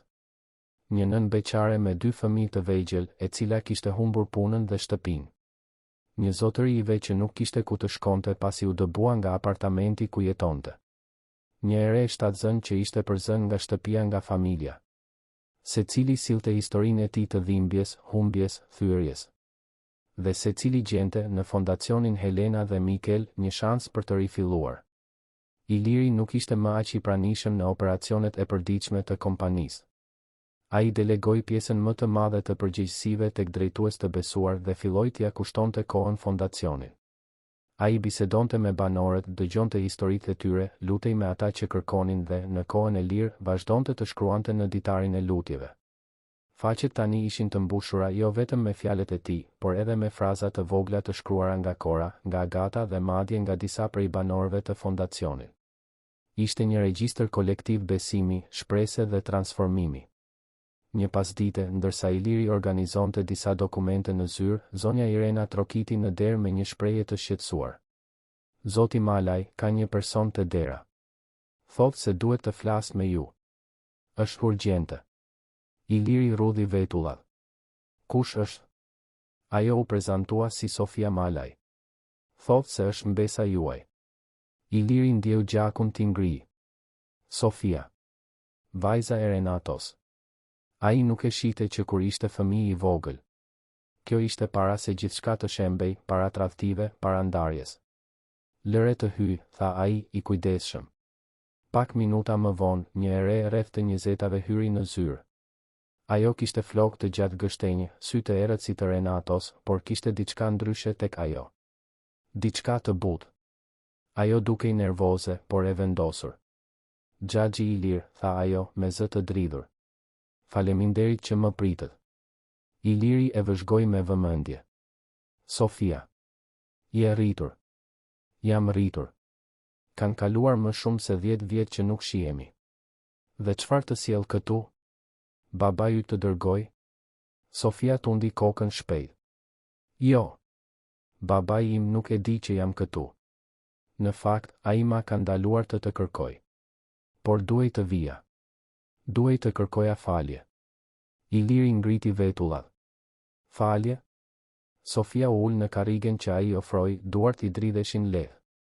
Për atë që bën babai dhe xhaxhai im. E di gjithçka. E di përpjekjen për t'ju shpallur të paaft. E di për grackën që u përpoqën t'ju ngrinin me Biblën. E di që ata u arrestuan. Dhe unë kam kaq shumë turp. Iliri qëndroi në heshtje, vetëm duke vëzhguar.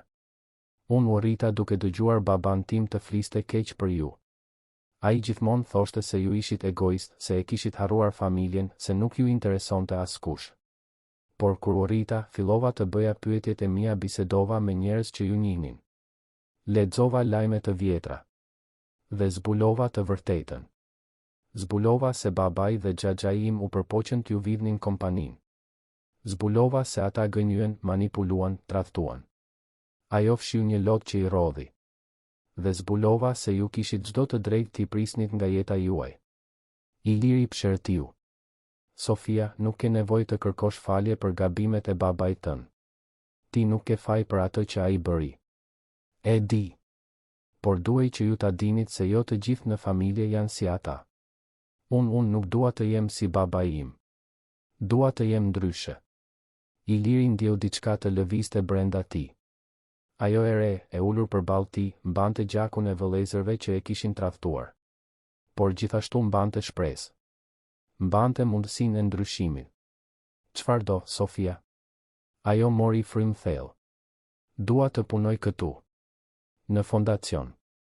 Jam diplomuar për punë sociale. Dua të ndihmoj njerëzit.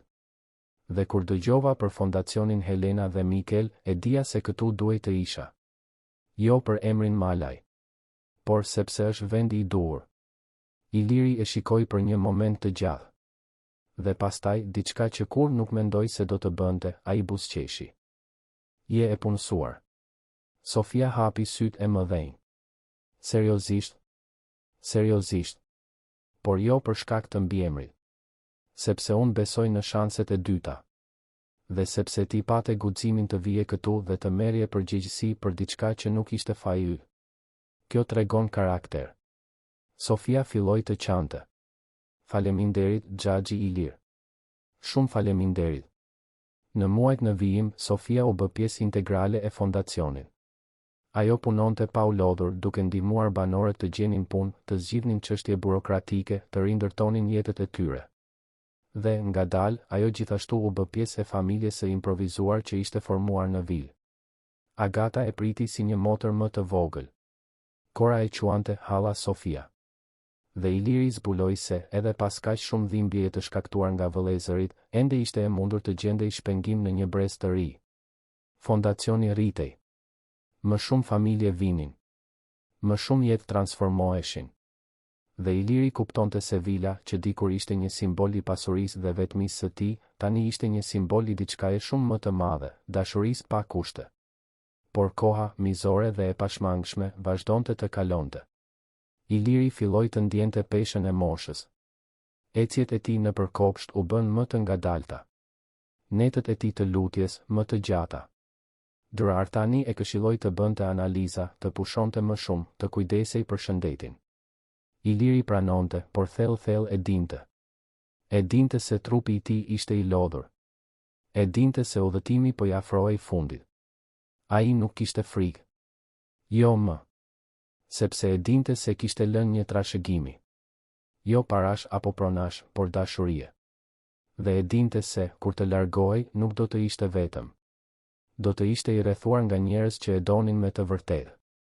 Një natë dimri, veçanërisht e ftohtë, Iliri ndjeu një dhimbje të mprehtë në gjoks. Ai ishte në zyrë, duke shkruar në ditar, kur gjithçka u errësua. Agata e gjeti pa ndjenja në dysheme dhe thiri menjëherë ambulancën. Ai u dërgua me urgjencë në spital, ku mjekët konfirmuan se kishte pësuar një atak kardiak. Jo aq i rënd sa për të qenë fatal, por mjaft serioz për të shërbyer si një paralajmërim. Kur Iliri u zgjua, pa Agatën, Korën, Sofin dhe zonjën Irena rreth shtratit të tij. Të gjitha me fytyra të shënuara nga shqetësimi dhe lotët. Jam mirë, tha ai, zëri i dobët por i vendosur. Mos qani. Kishim kaq frikë, përshpëriti Agata, duke i mbajtur dorën. Nuk mund të humbasim, Ilir. Iliri buzëqeshi. Nuk do të më humbisni. Unë jam ende këtu. Por edhe kur të mos jem më, ju do të jeni mirë. Sepse jeni të forta. Dhe sepse keni njëra tjetrën. Kora u ngjit në shtrat me kujdes dhe vendosi kokën në gjoksin e tij. Xhaxhi Ilir, ti duhet të qëndrosh. Ne ende kemi nevojë për ty. Iliri i përkëdheli flokët. Do të qëndroj sa të doj Zoti, e vogël. Por kur të vi ora, ti nuk duhet të trishtohesh. Ti duhet të vazhdosh të vizatosh dijet e tu. Duhet të vazhdosh të u kujtosh njerëzve se gjithmonë ka dridh. Mjekët e liruan Ilirin pas disa ditësh, por me rekomandime të rrepta. Ai duhej të ulte ritmin, të shmangte stresin, të kujdesej më mirë për veten. Iliri pranoi. Dhe për herë të parë në jetën e tij, i ndoqi vërtet këshillat mjekësore. Ai kaloi më shumë kohë me Korën, duke lexuar histori, duke dëgjuar lutjet e saj, duke i mësuar gjëra për botën. Kaloi më shumë kohë me Agatën, duke biseduar për jetën, për besimin, për shpresën. Kaloi më shumë kohë në fondacion, jo duke punuar, por thjesht duke qenë i pranishëm. Duke vëzhguar. Duke dëshmuar transformimin që akti i tij i besimit kishte krijuar. Dhe çdo natë, para se të flinte, shkruante në ditar. Fjalë të thjeshta. Fjalë falënderimi. Faleminderit, Zot, për një ditë tjetër. Për një buzëqeshje tjetër të Korës. Për një bisedë tjetër me Agatën. Për një jetë tjetër të transformuar në fondacion. Nuk meritoja asgjë nga këto. Por ti mi dhe gjithsesi. 2 vjet kaluan. Fondacioni Helena dhe Mikel kishte ndihmuar dhjetëra familje të rifillonin. Disa ende jetonin atje. Të tjera tashmë kishin gjetur rrugët e tyre. Por të gjitha mbanin me vete mësimin që kishin mësuar në vil, se dashuria shëron. Se besimi transformon. Se askush nuk është aq i thyer sa të mos mund të restaurohet. Iliri, tani 66 vjeç, ndjente se koha e tij po mbaronte. Nuk ishte një ndjenjë frike. Ishte një siguri e qetë. Ai thiri Artanin dhe përditësoi testamentin e tij edhe një herë. La udhëzime të qarta për fondacionin. La letra personale për Agatën, për Korën, për Sofin, për zonjën Irena. Dhe la një kërkesë të fundit në ditarin e lutjeve, kur mos lejoni askënd të lutet vetëm këtu. Një mëngjes pranvere, Iliri nuk u zgjua për kafe. Agata u ngjit në dhomën e tij dhe e gjeti të shtrirë në shtrat, duart e kryqëzuara mbi gjoks, një shprehje paqeje absolute në fytyrë. Ai ishte larguar gjatë gjumit. Në heshtje. Pa dhimbje. I rrethuar nga dashuria që kishte ndërtuar. Agata ra në gjunjë pranë shtratit, lotët rridhnin pa kontroll. Por në mes të dhimbjes, ajo ndjeu diçka. Një prani. Një paqe. Dhe e dinte se Iliri ishte mirë. Më në fund ishte ribashkuar me Helenën dhe Mikelin. Ishte në shtëpi. Shtëpinë e vërtetë. Funerali ishte i thjeshtë, siç kishte kërkuar Iliri. Nuk pati bujë. Vetëm njerëz që e donin me të vërtetë. Agata, Kora, Sofia, zonja Irena, banorët e fondacionit, disa punonjës besnik të kompanisë. Dhe të gjithë, pa përjashtim, ndan histori se si Iliri u kishte prekur jetën. Se si ai kishte ndryshuar. Se si ai kishte mësuar të donte. Kora, tani 9 vjeç, lexoi një fragment nga ditari i lutjeve gjatë ceremonisë. Zëri i saj ishte i vendosur, i qartë, plot dashuri. Sot Kora më mësoi se besimi nuk është diçka që ruhet. Është diçka që ndahet. Dhe unë kalova vite të tëra i mbyllur në këtë shtëpi, duke u lutur vetëm, duke besuar se kjo më bënte të fortë. Por vetëm më bëri të zbrazët. Faleminderit, Zot, që dërgove engjëj në formën e një gruaje të thyrë dhe një fëmije të heshtur. Ata më shpëtuan. Nuk pati sy të thatë në kishës. Iliri u varros pranë Helenës dhe Mikelit në varrezën familjare. Por shpirti i tij, thelbi i tij, mbeti i gjallë në fondacion. Mbeti i gjallë në çdo jetë të transformuar. Mbeti i gjallë në ditarin e lutjeve që vazhdoi të shkruajë nga të gjithë ata që kalonin në përvil. Agata mori plotësisht drejtimin e fondacionit. Sofia u bë krahu i saj i djathtë. Dhe Kora u rrit aty, e rrethuar nga dashuria, besimi, shembujt e tejkalimit. Ajo kur nuk e harroi burrin që e mësoi se heshtja mund të jetë e fuqishme, por se dashuria e ndarë është edhe më shumë. Vitet kaluan. Fondacioni Helena dhe Mikel u zgjerua. Hapi filiale në qytete të tjera. Ndihmoi qindra, pastaj mijëra njerëz.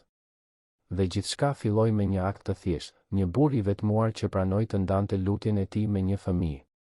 20 vjet pas largimit të Ilirit, Kora, tani një grua e rritur, punonte si koordinatore pedagogjike e fondacionit. Ajo ishte diplomuar në psikologji, e specializuar në traumën fëminore. Dhe çdo ditë përdorte përvojat e saj për të ndihmuar fëmijë të tjerë që, si ajo dikur, kishin humbur zërin. Një mëngjes me shi, një grua trokiti në portën e fondacionit. Ajo ishte e lagur, mbante një valixhe të vjetër dhe I mbante dorën një vajze të vogël, me sy të frikësuar.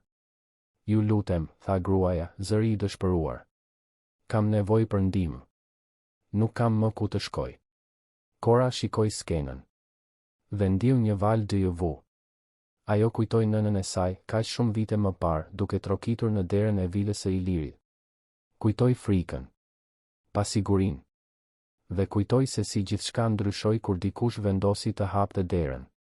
Ajo buzëqeshi, I zgjati dorën vajzës dhe tha pikërisht fjalët që Iliri I kishte thënë asaj, kaq shumë kohë më parë. Mund të hyni. Dhe mund të qëndroni. Gruaja filloi të qante nga lehtësimi. Vajza e shikoi Corën me ata sy të mëdhenj, dhe Cora pa tek ata atë që Iliri kishte parë tek ajo, shpresë, brishtësi dhe forcë të fshehur. Cora I futi brenda. U tregoi dhomën që kishin përgatitur. U ofroi ushqim të ngrohtë. Dhe, para se të dilte, la një vizatim mbi shtrat. Ishte I thjeshtë. Një diell. Një zemër. Dhe 3 njerëz të kapur për dore. Mirë se erdhët në shtëpi, tha ajo. Dhe atë natë, për herë të parë pas shumë kohësh, vajza që kishte ardhur e friksuar buzëqeshi.